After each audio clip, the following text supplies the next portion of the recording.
আসসালামু আলাইকুম। খুকসা রেসিপি নিয়ে চলে আসলাম, কারণ এই রেসিপিটা আমার চ্যানেলে বহুবার করেছি, তারপরও আজ আবার করছি কারণ আমার বোনকে আমি এই রেসিপিটা শিখিয়ে দিচ্ছি কিভাবে খুকসা রান্না করতে হয়। তো আপনাদের সাথে তাই আবারও শেয়ার করছি। সেই জন্য আমি ধামরাই যখন গিয়েছিলাম তোমারটা আমি খেয়েছি, মজা পেয়েছি। দেখো যেহেতু তুমি এখানে আছো আমাকে আচ্ছা শুনো, এখানে এই খিচুড়িটা একদম পুরোটা সরষের তেল দিয়ে রান্না, অন্য কোনো তেল দিতেই পারবে না। আমার হাজবেন্ড কিন্তু খুব মজা পাবে, ও কিন্তু সরষের তেলের রান্না খুব পছন্দ করে। তেলের বলে রান্না করতে চাই না। আমি এটা দেখো সরষের তেল দিয়ে দিলাম। চুলাটা ধরাই দিছো? ওকে, একটু ওদিকে দিতে হবে, মানে চুলটা একটু কাত হয়ে থাকে মনে হয় আমার কাছে যেন। আচ্ছা এটা দেখো তো ঠিক আছে কিনা, একটু গরম। এখন এখানে পলি তেজপাতা দাও আমাকে, তোমার সুন্দর গাছের তেজপাতাটা দাও, কয়েকটা দাও, আরো দুইটা দাও। আজকে রান্না করছি 2 কেজি চালের খুকসা। 2 কেজি হবে না, একটু কম হবে না, 2.5 কেজি। হ্যাঁ 2.5 কেজি চালের খুকসা। আতাশাল চাল, যে আতপ চাল যেটা রান্না করতে হয়। আর এটা যেহেতু গাছের তেজপাতা, খুব বেশি দিব না, 3টা তেজপাতা দিলাম। আচ্ছা, আর এখানে আস্ত জিরার ফোড়ন দিয়ে দিতে হবে কিন্তু। হ্যাঁ জিরার ফোড়নটা আস্ত কিছু, এই যে 1 চা চামচ পরিমাণ আস্ত জিরার ফোড়ন দিয়ে দিলাম। আর কিছু লাগছে না আপাতত। হ্যাঁ তারপরে আপাতত চামচ কোথায় পলি? এই দিলাম। এটা কি একদম শুকনো না? হ্যাঁ এই তেলটা গরম হবে, একটু ফোড়ন উঠুক। ফোড়ন ওঠার পর এখানে আমি পেঁয়াজ দিয়ে দিব, বুঝছো? আর এটা রান্না করার জন্য কিন্তু যেমন ডালও লাগবে না, তেমন কোনো মশলাও লাগছে না। মানে দারচিনি, এলাচি, তুমি আর গরম মশলা কোনো অ্যাড করবে না? কোনো গরম মশলা দিব না, শুধু তেজপাতা আর আদা বাটা, রসুন বাটা, বুঝছো? এইটাই, গরম মশলা থাকবে না আর কি। হ্যাঁ গরম মশলা থাকবে, একটু ভিন্ন ধরনের নাম না, খাওয়াও মজা সরষের তেল দিয়ে পুরোটা। হ্যাঁ এই তো ফোড়ন উঠে এসেছে।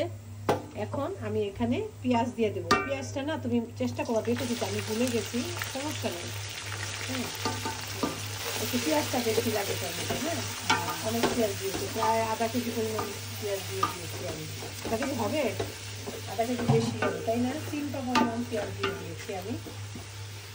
এখন এটাকে একটু ভাজা ভাজা করে নিব। হ্যাঁ তারপরে ব্রাউন কালার করার পরে তারপর দিব। বেশি ব্রাউন করা যাবে না, যেহেতু সাদা পোলাও। সাদাই। হ্যাঁ হ্যাঁ মাঝামাঝি কালারটা থাকবে আর কি, কাঁচা গন্ধটা চলে যাওয়া পর্যন্ত। তেল বন্ধ করো। দেখুন পেঁয়াজটা কিন্তু মোটামুটি আর একটু কাঁচা গন্ধটা চলে যাবে, তারপরে কিন্তু আমি দিয়ে দিব মশলা, বাকি মশলাগুলো দিব।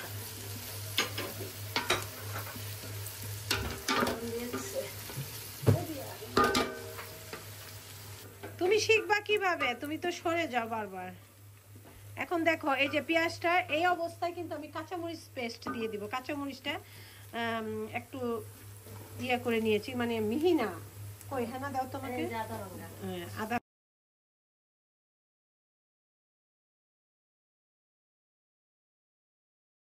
কাঁচামরিচটাকে পেঁয়াজের সাথে মিশিয়ে দিলাম।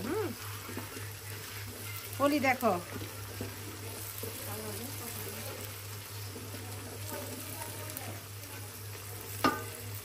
এখন দিব এখানে আদা পেস্ট, রসুনের পেস্ট। এখন এটার মধ্যে দিয়ে দিব আদা পেস্ট এবং রসুনের পেস্ট। রসুনের পেস্ট দিব একটা 2 চা চামচ,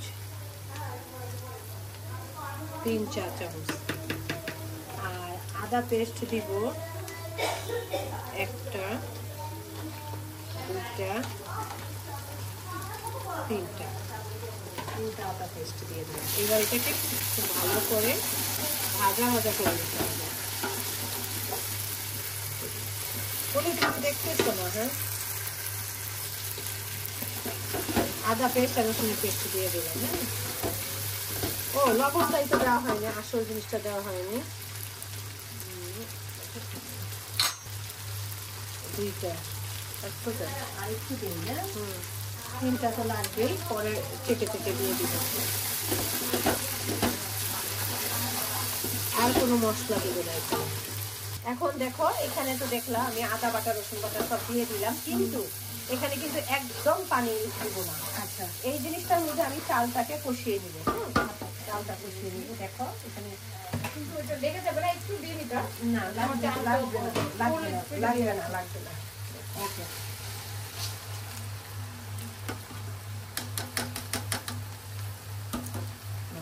চালটা দিয়ে দাও।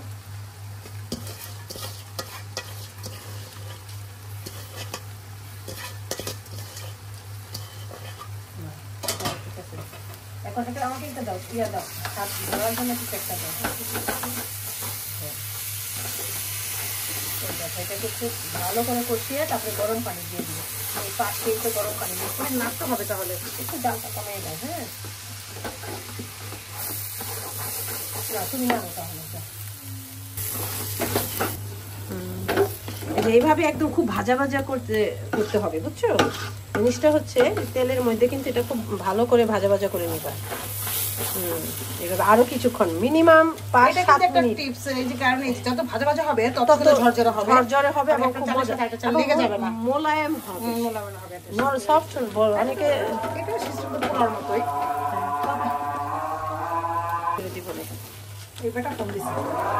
এই তো দেখুন ভাজা ভাজা কি সুন্দর হয়ে গিয়েছে। বলি দেখো কি সুন্দর ভাজা ভাজা হয়েছে না।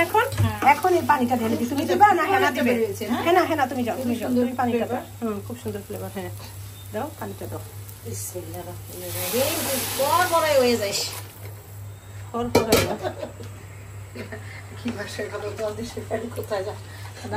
এখন দেখো তো 3 কর হয়েছে কিনা। আরে ওই মরতে গেছে গা। এটা এভাবে করতে পারছো না, 3 করও দেওয়া যায়। এটা ইজি হিসাব 3 কর। আচ্ছা, ঠিক আছে। অনেকে 3 কর মেপেও দেয়, আর গরম পানি হলে তো কর মেপে দেওয়া যায় না। আমি কি করেছি দেখো, তোমার এখানে একটা চিহ্ন দিয়ে দিয়েছি, যে এখানে একটু কেটে নিয়েছি। দেখুন এখানে 3 কর পরিমাণ করে একটু দাগ দিয়ে নিয়ে তারপর এটাকে এইভাবে দিয়ে দিই, যেভাবে দেয়। আর কেউ যদি মনে করেন যে পটটা দিয়ে চাল মাপা হবে সেই পটেরই ডাবল দিয়ে দিলে হবে, কোনো অসুবিধা নেই। ঠিক আছে, যে যেভাবে সুবিধা। তাহলে এখন আমি এটাকে ঢেকে দেবো, জালটা বাড়িয়ে দিলাম। আর এখানে কিছু আস্ত কাঁচামরিচ দিয়ে দিব। এই যে আর কিছু অ্যাড করো? লবণ দিয়েছো? সব দেওয়া আছে। একটু লবণটা চেকে নিই। দেওয়া তো লবণ ঠিক আছে, এখানে সব ঠিক আছে।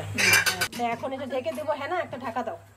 হ্যাঁ, আর দিদি এটার মধ্যে হলুদ কালার আসলে। ও হলুদ দেই নেই তো। এটা হচ্ছে তোমার সরিষার তেল। এই খিচুড়িটা যখন খাবা, কুকসার ফ্লেভারটা তো পোলার চালের ঘ্রাণ আসতেছে, কারণ এটা আতার চাল, একদম খুব স্পেশাল চাল। এটা তুমি এটা বাসমতি রাইস দিয়েও তৈরি করতে পারো। আর এটা যখন তৈরি করবে এটা থেকে সরিষার তেলের একটা ঘ্রাণ আসবে। সরিষার তেল দিয়ে রান্না করার জন্য সরিষার তেলটা তো হলুদ, এই জন্য হলুদ হয়েছে এটা। এটা কিন্তু চিনি গুঁড়া তোমার যে তোমার প্রাণের যে চিনি গুঁড়া দাও, চাল যেটা প্রাণ চাল, চিনি গুঁড়া, এটা দিয়ে খুবই ভালো হবে। মানে কি বললাম, প্রাণের যে কোনো চাল দিয়ে হবে। হ্যাঁ, না যে কোনো চাল দিয়ে, কিন্তু ভাতের চাল দেওয়া হবে না। এটা খুশবু চাল দিয়ে তৈরি করতে হয়। ঠিক আছে, খুশবু চাল দিয়ে তৈরি করেন, সেটা যেটাই হোক। এখন তুমি একটু ঢেকে দিবা। হ্যাঁ, ঢেকে দাও। এটা দাও। এখন আমি এটাকে একটু নেড়ে দিচ্ছি, দেখি কি অবস্থা। পানি ঠিক আছে, চালটা নতুন চাল তো, এগুলো আমাদের নিজেদের খেতে সুন্দর ঠিক আছে। এখন দেখছো, এখন এই যে দেখো, কিন্তু একটা তাওয়া আছে এখানে তোমার বাসায় পলি। হ্যাঁ দিচ্ছি আমি, তোমার তাওয়া মধ্যে দিব। তুমি এটা দমে দিয়ে দাও, তারপর আমি তাওয়ায় দিয়ে দিচ্ছি। হ্যাঁ, খালা এটা একটু সরার, এটা তাই না? এদিকে আসো, এটাকে এখন আমি ইয়াতে দিয়ে দেবো, আর ওখানে তাওয়া দিয়ে দাও। এটা তুমি দমে দিয়ে দাও, এটা দিয়ে দিয়ে দিতেছি। এই যে আমি একটু চালটা দেখি কি অবস্থা। হয়ে যাবে, সময় দিলে হয়ে যাবে। লবণ টবণ সব ঠিক আছে। আমি আরেকটু লবণ দিব। আরেকটু লবণ দিয়ে দিলাম।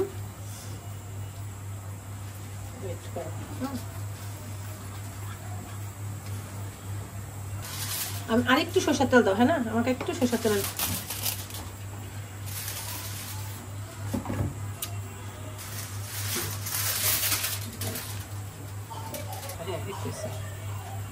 এখন আমি এখানে এখন আমি এখানে একটু সরষের তেল দিয়ে দিব। আমরা যেমন রান্নার পরে ঘি দিয়ে দিই না, ঠিক সেরকমই আর কি।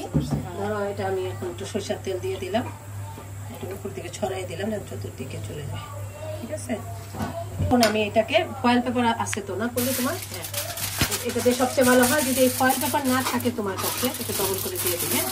ফয়েল পেপারটা যদি না থাকে তোমার কাছে তাহলে তুমি পলি ব্যাগটা দিতে পারো। অনেক সময় দেখা যায় বাসায় ফয়েল পেপার থাকে না, দেওয়া যায় না। এইভাবেই তো কেটে নাও। না কেটে নিচ্ছি, দাও একটা সাইড করে দিয়ে ওই সাইডটা আবার কেটে দিব।